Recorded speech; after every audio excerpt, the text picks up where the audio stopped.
your architect, talking with your council. You may need that expertise of a town planner. We've got Ellie. Stay tuned.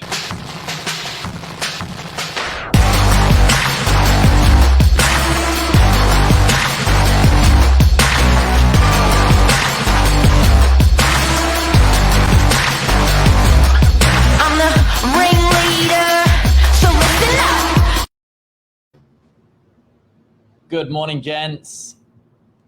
Good morning. From Navon, how are you? Really good. How are you? Really good, thank you. This is an exciting topic. I've never spoken with a town planner before. Okay. Good. Well, welcome. We've got a few questions for you. Sure. But I suppose, Mark, do you want to do the intro a little bit? We were talking a little bit off air about town planning in itself. Yeah, I think to unpack it a little bit, a town planner is, I guess, not a lot of people know what a town planner does, and it's highly specialised and highly effective in our industry as real estate agents, because when you've got, council with all of their legislation, and when you've got architects with their drawings and stuff like that, and then you've got builders, wanting, work dovetailing into that, together with what commercially should be done, which is your real estate agents. Should you do a bathroom off that bedroom, or should you do a duplex versus townhouses and stuff like that? A town planner is the guy that seems to mesh it all together, and so it's really exciting to have you on today, Ellie. Thank you so much. Thank you for inviting me. How's business? It's really pumping. It hasn't really stopped. It's been a really busy 2 years for me, and I guess for the property industry at large. And I'm at the coalface with councils. I deal with councils every day on a wide range of projects, and they're really under the pump, which I think is a positive thing, not just for me but for everybody. It's a really healthy economy at the moment, especially with building. Well, I had a walk around this morning. I was walking around my hood, and the amount of skip bins, builders, yep. I guess it's Monday morning as well, but builders and stuff like that is just astounding at the moment, that everyone is doing home improvements. I think part of it is, people have made some good equity in their homes, their values have gone up, so they're pretty keen to reinvest into something that's been good to them. Yeah, definitely. Plus, people aren't going on their overseas holidays or their cruises. They're just hanging around at home looking, what can I do to improve this, or try get it ready to sell. We should also mention today's the first day where the international borders have officially opened out of 700 or 750 days. That's huge. Oh, that's a statistic. It's big. That's Can't believe it. Yeah. That's almost tomorrow's episode worthy, Mark. I think so. It's bloody exciting. I think there was 5 countries that opened up to us. So, welcome to all the tourists that are coming into town. So, Ellie, you've worked on some exciting stuff. What's the stuff? What are some triumphs that you've had lately in the town planning world? Well, the triumphs, I guess, are trying to keep my clients happy. And when that happens, that's really good. And part of it is that their DAs get approved and not refused. So a lot of councils are really quick to refuse a project, whether it might not comply with 3 things or 10 things. They're really in a rush to approve things, refuse things, or approve things and get it off their desk. So naturally, with most of my projects, there's issues because my clients always want to try push the envelope a little bit, but obviously within reason. And so it's really my job to make sure to curb the project along and make sure that, number one, council doesn't refuse it, and that we can try to reach a compromise. So really, the council controls, only allow. Well, let's say the client wants to do this. Can you see me there? The client wants to do this. The council controls allows them to do this, but we try to find the middle ground, between what council wants compared to what we feel is a suitable design and planning outcome on the site. So there's a lot of negotiations between councils, and I guess that's the triumph. negotiating through council as well as getting a good outcome, not just for the client, but for council too. I guess if it's a walk in the park, they're not really going to engage a town planner, are they? No, that's right. Can I ask, is it small things that are often, causing small issues at the start, or in your experience, is it easy once you get the ball rolling to work with council? Yeah, good question. I often find the larger projects, like the apartment buildings I get involved with, are easier to get approved than, let's say, a mum and dad trying to get a car space approved, or a carport, or a first floor addition. So often it's the smaller projects where, and you also you're not going to change the house that much, or you might be building a duplex, whatever it is. It's those smaller projects which I'm finding. Well, I've been finding for a while that they're often the most controversial for council. I'll give you guys a really good example. Last week I got a call from a good connection through LinkedIn, actually, and he works for a Project Home company, and he calls me in a huff and a puff, and he says, "Ellie, we put in a DA for just a demolition." So it was a demolition to a semi in, let's call it, the eastern suburbs, and they were going to get an approval for the new house through a certifier called a complying development certificate. That's something we can talk about another time. And he said the council rejected the DA just for a demolition, no building work whatsoever. And I was really surprised, because usually these types of applications are very straightforward. It's just tick a box, we're going to demolish the house, and in the future we're going to build a new house. Very simple. So this guy, this DA attracted over 10 objections from the neighbours. One of them was a barrister. And all these legal issues. And I admittedly, some of the concerns were probably right. They were saying there's not enough detail about the demolition. It just blew my mind that, I've worked in councils before, and whenever I would get a DA for a demolition, it's like, yeah, it's an hour job, in and out, it's approved. No one really cares. But this really struck me, like, wow. It just goes to the level of detail and how much people complain about things. They just want to build a new house at the end of the day. But it's not entirely the council's fault too. It's that with modern technology, there's so many things you can show council on plans or reports, and council's asking for more information. And it's just...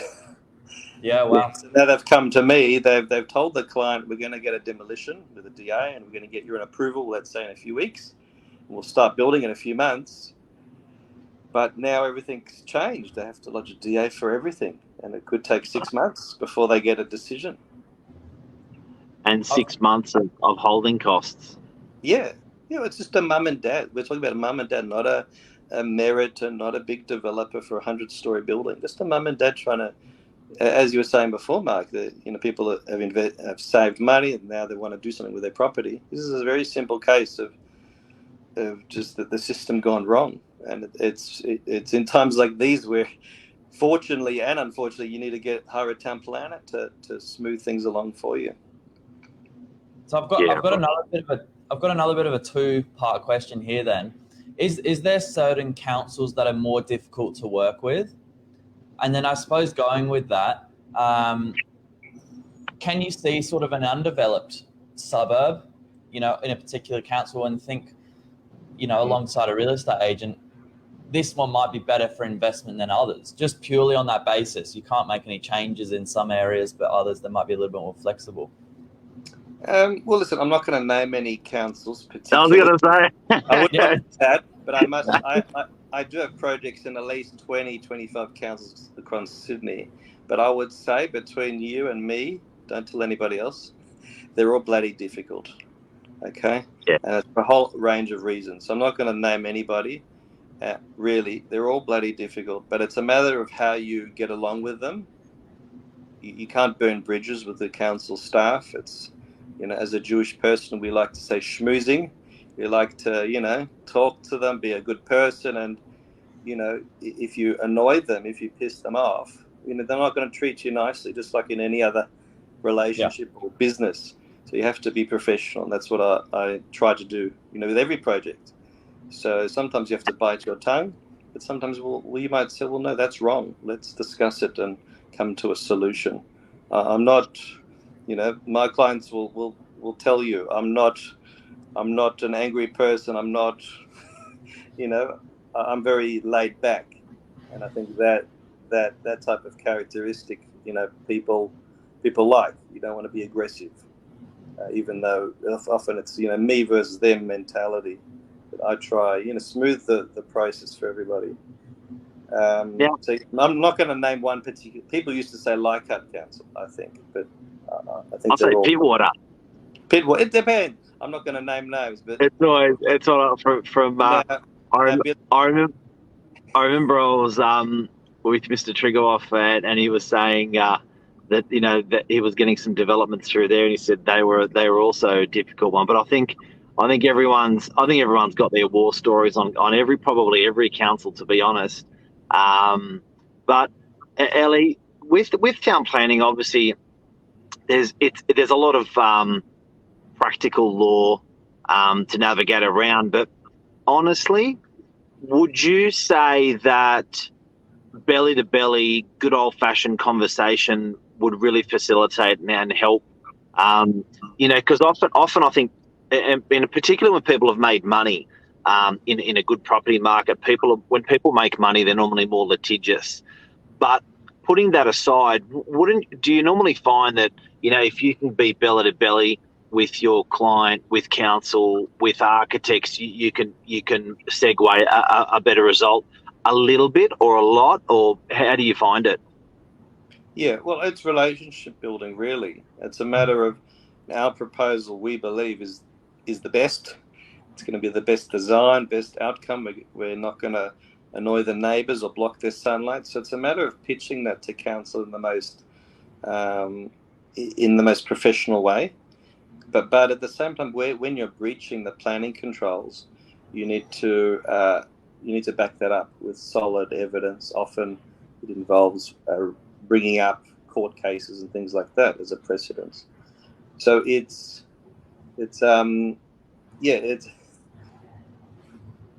always a compromise, and I tell clients even if your project complies 100%, ticks all the boxes, there still might be something that needs to change, and I just prepare my clients for that, and that's the nature of the game, really.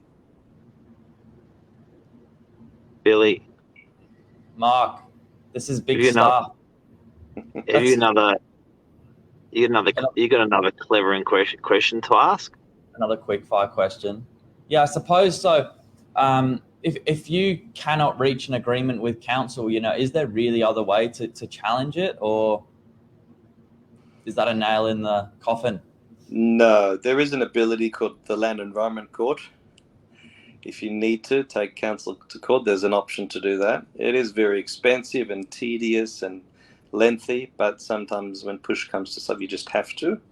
Yeah. And I've had calls with council officers before, and got off the phone and told my clients, guys, we need to take this to court because that's the only way you're going to get this approved. So it does happen, but for larger developers too, it makes sense to go to court because they've got holding costs. They need to hurry up and demolish the block of land and start building. For developers, it makes sense to go to court.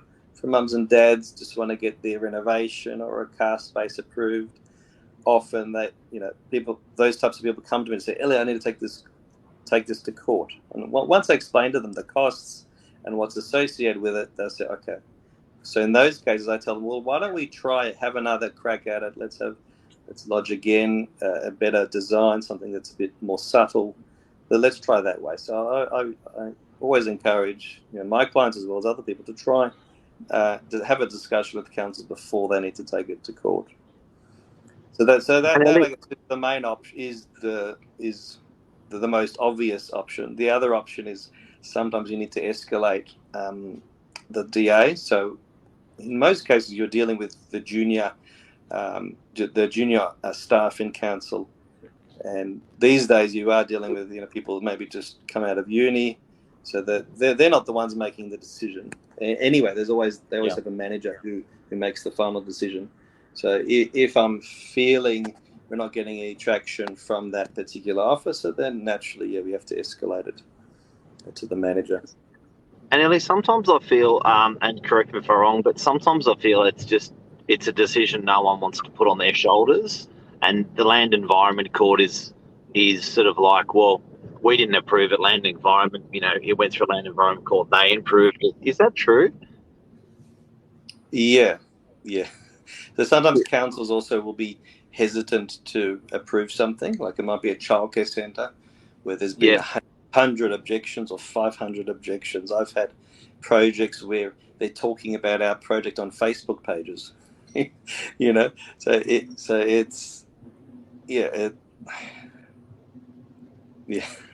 sometimes it may be a perfectly eligible DA, and you're in Land Environment Court over it, and you're thinking, what am I doing it here? But it's sort of the lesser of evils, where council says, let's just move this potato over. Yeah. This hot potato. Yeah. They put it in too hard basket and just say, let's just take it to court. But I really try avoid court, as I said before, where possible. But at the same time, if you do happen to take council to court, they're obliged to talk to you, whereas before they don't really have to talk to you. You have to sit in the same room as them to negotiate, to mediate. Often, council officers don't return your calls. Yeah, that does happen, but in court, as well as they've got time frames too. There's nowhere that says any council needs to approve a DA within 3 months or 6 months. Could be in there for 12 months. But they're not. Then there's no KPIs. There's no time frame, time restrictions. But in court, there's dates that they have to stick to. Ellie, thank you so much. I'll say this conversation lights me up because it's quite a high-level conversation that not many people get to have, and I think, but I think it runs through a lot of people's minds. Land Environment Court, what does that mean? Town planner, what do they do? Like, it's, I just really appreciate your time today. And there's so much we can talk about. There's so many topics within these topics we've spoken about. Definitely. One final question, Ellie. How long is your average turnaround with your clients for an application? I tell them 6 to 12 months for an average approval. Wow, that long? Yeah, can't take that long. Okay, there you go. That's a wrap. That's a wrap. And Michelle, g'day. She said, a great topic. It is a cracker. It is an absolute cracker. So, Ellie, have a lovely week. Thank you. Thank you very, very much. Billy, thank you. And welcome to the tourists that have landed in Australia at 6:30 this morning. And hopefully our country's back on the mend with tourism. That's it. See you guys. Thanks, Ellie. See you. Thank you. Bye-bye.